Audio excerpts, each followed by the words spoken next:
37 minutos pasan de las 11 de la mañana, ya tengo yo aquí a mi Verita Laura Galdeano. ¿Cómo estamos? ¿Qué tal, Jessica? Qué Muy bien, buenos días. Qué bien vernos las caras y hablar hoy en esta, ya saben, nuestra sección de arte dedicada a pintores de la historia. Pues hemos ido hablando de muchos nombres y hoy vamos a hablar de mecenas, de aquellos que financiaron a algunos de los artistas más famosos, y algunos son muy peculiares, como nuestro primer personaje, ¿no? Peggy Guggenheim. Sí, es conocida como una de las mecenas más influyentes del siglo XX y tiene una historia detrás pues bastante curiosa. Comenzando por su infancia, porque Peggy nace en 1898, su abuelo era un gran magnate dedicado a la minería, a la metalurgia, una familia de muchísimo dinero. Su padre también sigue con los negocios, sigue generando dinero y se queda huérfana. El padre muere cuando ella tiene 14 años y fíjate, muere en el naufragio del Titanic. Y esta historia también es bastante curiosa para que veas cómo era de peculiar esta familia, porque él viajaba con su amante, que era una cantante francesa, en el Titanic, y varias personas de servicio. Estaba el chofer, el mayordomo y una doncella. Cuando el Titanic choca contra el iceberg, acompaña a la doncella y a la amante a un bote salvavidas, se despide y dice, bueno, ahora nos vemos, él creyendo claro, que, bueno, que se iba a salvar. Que había botes para todos, entre otras cosas. Claro, y cuando ya ve que la cosa empieza a complicarse, cuentan que baja al camarote, se pone un frac porque dice que él iba a morir, pero iba a morir como un caballero. O sea, que las formas importaban hasta el final. Eso. Claro, entonces le deja a Peggy una fortuna de $2,5 millones de dólares, de los que pudo hacer uso al cumplir los 20 años. O sea, que se encontró con 20 años y una fortuna inmensa que no sé yo cómo gestionaría luego, claro. Pues fíjate que aunque era millonaria, era rica, decidió trabajar en una librería y ahí empieza a tener contacto con escritores. Pero sin presión, que no es lo mismo. Claro, Laura. no, es que por amor al arte, como por amor diríamos, al arte, es que no es lo mismo levantarse que cuando te suena el despertador con $2,5 millones de dólares en la cuenta, que no. Pues aquí empieza a tener contacto con escritores, con artistas, con gente del mundo de la cultura, así en general. Y ya se muda a París porque sus intereses pues siguen creciendo y allí empieza a coleccionar pinturas de arte. Siempre se la ha relacionado con Jackson Pollock porque ella fue la que apostó por él cuando nadie valoraba su estilo. Pollock era carpintero porque era artista, pero tenía que comer, entonces era carpintero. Y tenía ella, esa costumbre, vaya. Claro, esa mala costumbre. Pues ella le asigna una mensualidad para que siga creando pinturas y además lo incluye en las exposiciones que ella va organizando, así que es un gran impulso para Pollock. Pues justo antes de que estalle la Segunda Guerra Mundial, Peggy Guggenheim abre una galería en Londres en la que apoya además los 3 movimientos más en boga del momento. Era una visionaria, estaba muy pegada a la actualidad y además era valiente porque estamos hablando del cubismo, el surrealismo y el expresionismo abstracto que en aquel momento estaban naciendo. Era una apuesta complicada. ¿Qué mete en esas exposiciones? Pues obras de Jean Cocteau, de Pablo Picasso, de Kandinsky, o sea, de lo más en ese momento.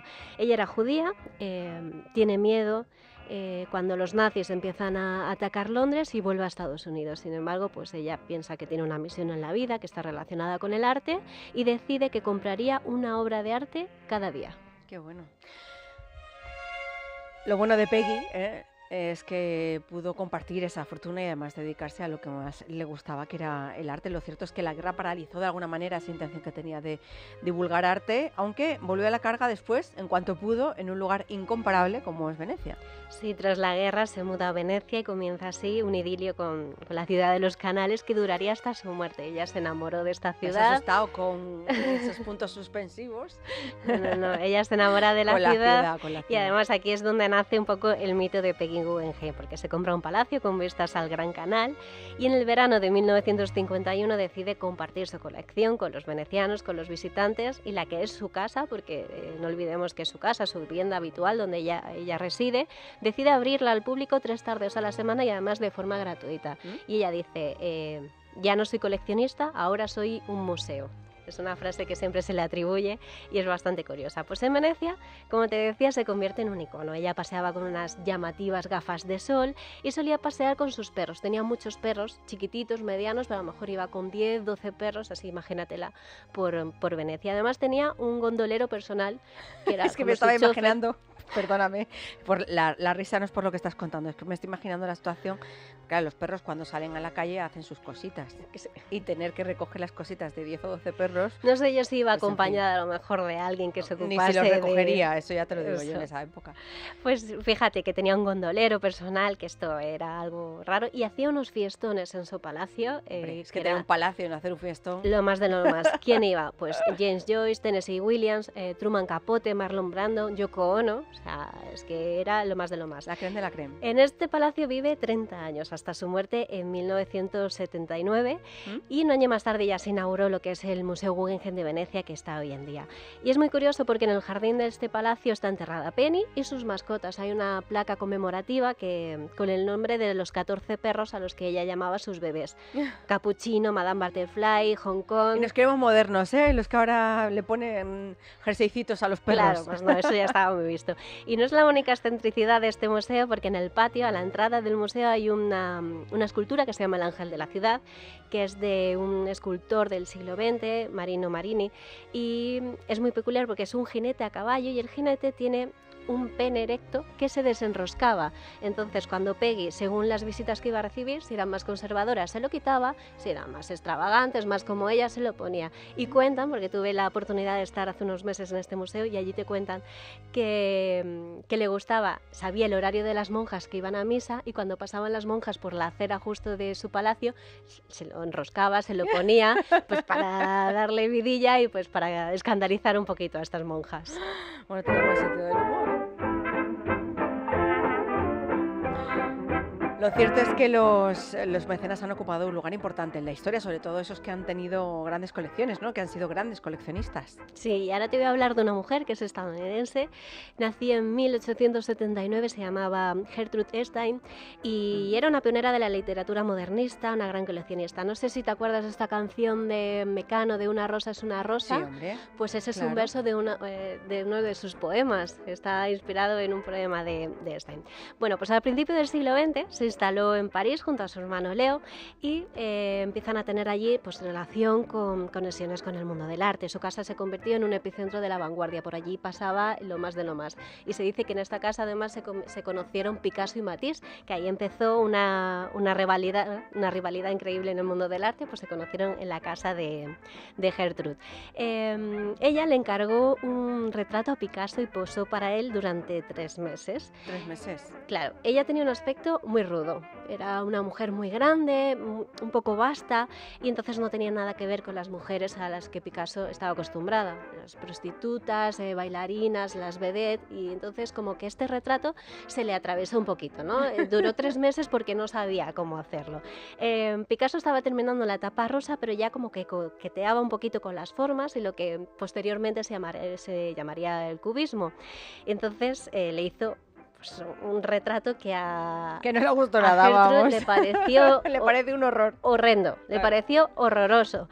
Y Picasso se defendió y dijo, todos piensan que ella no se parece en nada al retrato, pero no hay que preocuparse. Al final llegará a ser exactamente así. Es decir, en vez de que la retratada se parezca al retrato, iba a ser al revés. O sea, al revés. En vez de que el retrato se parezca a la retratada, iba a ser la La retratada retratada terminaría pareciéndose al retrato. al retrato. Es otra Y a cosa. pesar de eso, pues Gertrude siempre estuvo muy encima de Picasso y no lo abandonó, a pesar de que este retrato pues le pareciera lo que le pareciese. Era generosa, era generosa.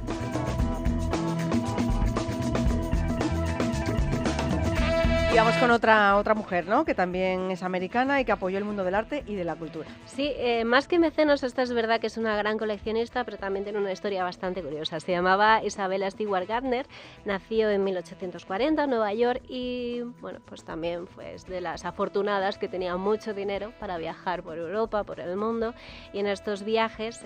Casi se puede. Claro. Claro. Y además no te compras un souvenir como cualquiera haríamos, no. Ellas compraban obras de arte, antigüedades, es otro mundo. Pero bueno, pues compró obras, fíjate, de Botticelli, de Vermeer, de Rembrandt, de Matisse, tenía mal gusto también Isabela.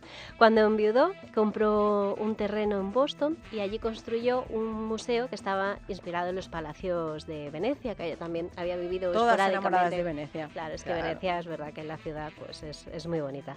Murió con 84 años en 1924 y en el testamento dejó una dotación de $1 millón de dólares, para mantener este museo.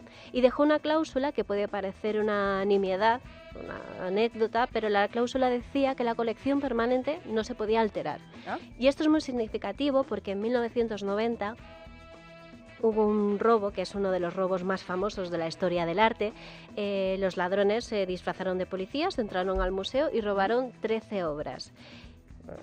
Sabían a lo que iba, o sea, esto tiene pinta de un encargo, 3 Rembrandt, incluida su única marina, obras de Manet, dibujos de Degas, Vermeer, no se han recuperado todavía. Nunca, no se ha sabido, no han vuelto a aparecer, no se sabe nada, a pesar de la enorme recompensa que hay por una pista de estas obras.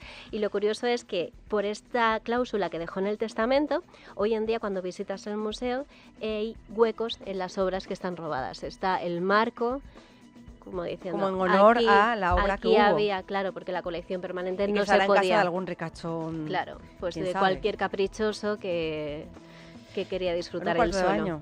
Fíjate, ¿dónde estará? ¿Cómo se ha descubierto? Pues fíjate, sí, de 1990 y todavía no se sabe nada. No han aparecido estas obras. Oye, pues muy interesante me ha parecido la sección de hoy. Fíjate. No sé si ya te atreves a avanzarnos la de la semana que viene. Sí, vamos a hablar de, ¿sabes que han abierto la Galería de las Colecciones Reales en Madrid, que está muy visitada? Pues nos vamos a acercar hasta Patrimonio Nacional a ver las curiosidades que coleccionaban los reyes. Me gusta, eso será el próximo lunes. Gracias, Laura.